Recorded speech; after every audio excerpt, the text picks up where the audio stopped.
இன்று உலகம் முழுவதும் ஜனநாயக திருவிழா. நம்முடைய மாண்புமிகு தமிழ்நாட்டின் முதலமைச்சர் ஜோசப் விஜய் சாருடைய ஜனநாயக திரைப்படத்தை உலகமே கொண்டாடி கொண்டிருக்கின்றது.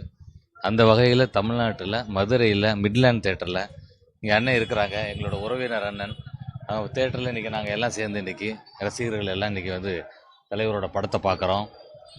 தலைவர் திரைப்படத்தில் மக்களோட மனதில் இடம் பிடித்து இன்று தமிழ்நாட்டின் முதலமைச்சராக உயர்ந்த பொறுப்பில் இருக்கிறார்.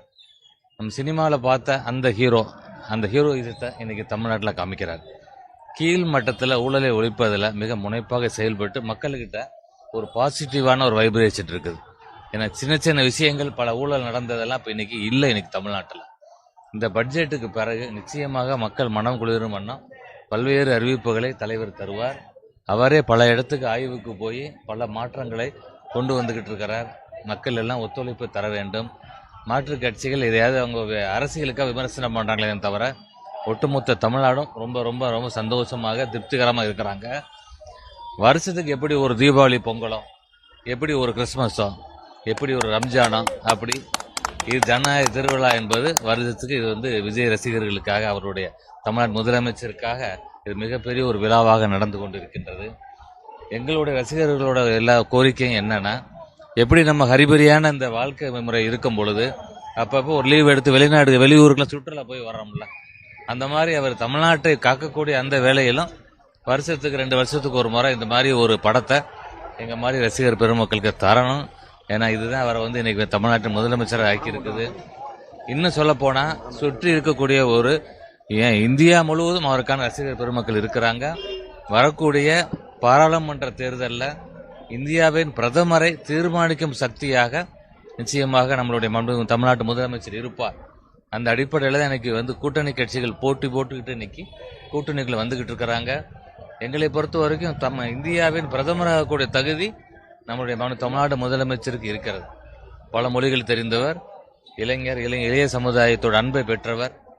அதனால் நிச்சயமாக தமிழ்நாட்டில் எப்படி ஒரு மாற்றத்தை தமிழ்நாட்டு மக்கள் இன்னைக்கு கொடுத்து இன்னைக்கு தலைவர் இன்னைக்கு சிஎம் ஆக்கியிருக்கிறாங்களோ, இந்திய அளவிலையும் மிகப்பெரிய ஒரு மாற்றத்தை தலைவர் ஏற்படுத்துவார்.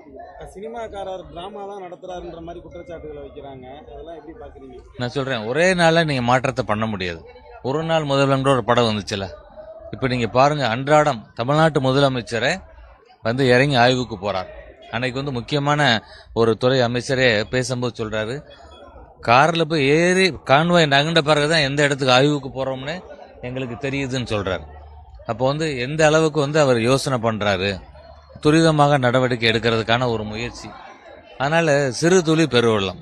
ஏன்னா கடந்த இந்த 30-60 வருட இந்த இதில் என்ன ஆயிடுச்சுன்னா, இப்போ இந்த 2 திராவிட கட்சிகளும் ஒட்டுமொத்தமாக 13 லட்சம் கோடிக்கு இன்னைக்கு கடனை சுமத்தி வச்சிருக்காங்க.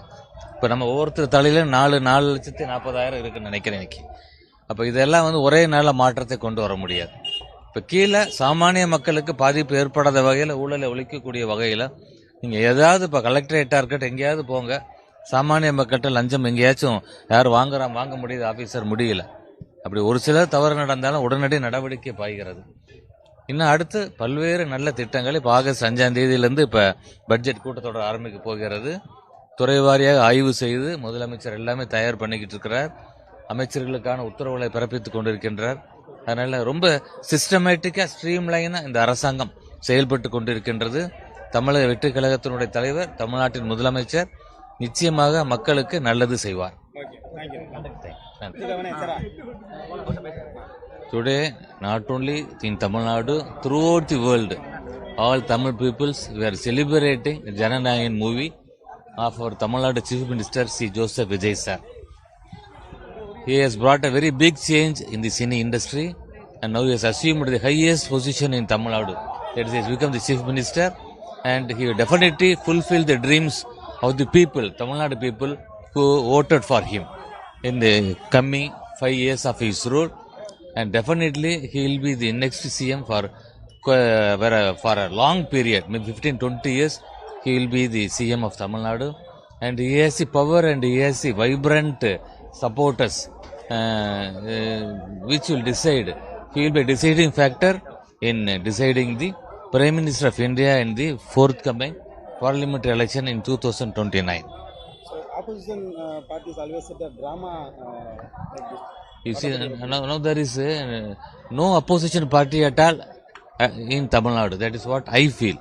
நீங்கள் பார்த்தீங்கன்னா இன்னைக்கு தமிழ்நாட்டில் ஆமாம் there is no opposition party. Most of the alliance party with DMK, they have come and joined with TVK under our able leadership of our Chief Minister. And ADMK is now more or less totally, it is no more there. And as I said earlier, for the next 20-25 years, our CM, Joseph Vijay, Honorable CM, he will definitely rule Tamil Nadu and he will fulfill the dreams of the Tamil Nadu people. Now, the general public is very much satisfied with this rule of TVK, with our Chief Minister's day-to-day activities, which we are watching daily in the media. Thank you. Thank you.